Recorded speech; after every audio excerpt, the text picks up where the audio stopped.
Ciao!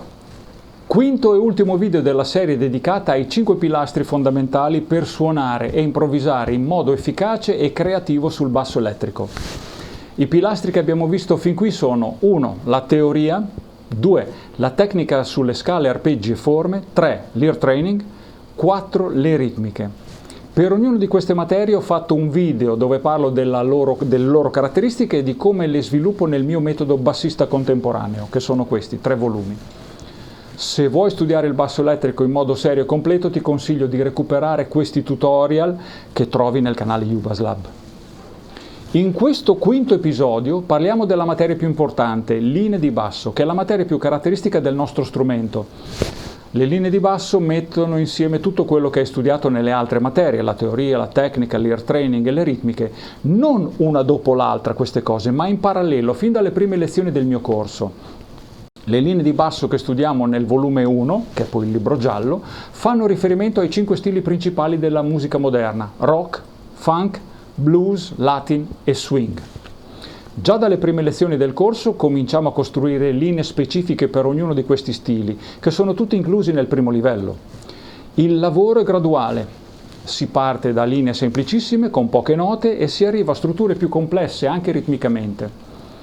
E per la mia esperienza la pratica su uno stile aiuta a diventare più sciolti anche negli altri stili. Ad esempio, se lavori bene sul latin, sviluppi una sensibilità ritmica che ti sarà utile anche nel funk e nel rock.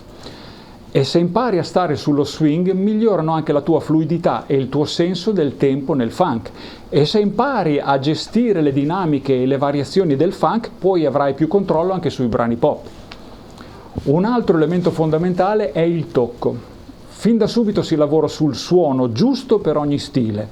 Nello swing serve un suono caldo, rotondo, con un tocco rilassato. Nel funk invece un suono più secco, graffiante, incisivo. Nel rock si lavora sulla precisione, sulla solidità, con il tocco deciso.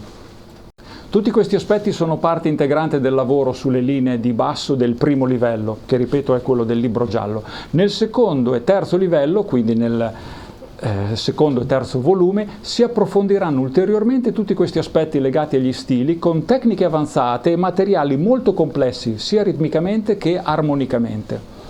Ma già al termine del primo livello, se hai seguito il percorso, sei in grado di accompagnare in maniera efficace in tanti contesti diversi.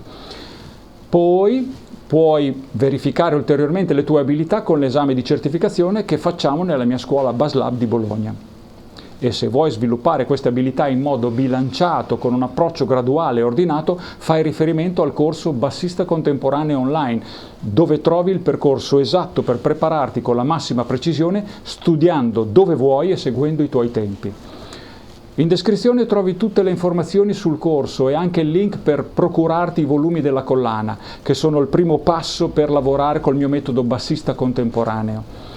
Ti ringrazio per aver seguito questa serie dedicata ai 5 pilastri per sviluppare ai massimi livelli le tue abilità sul basso elettrico. Ci vediamo nel prossimo video. Ciao!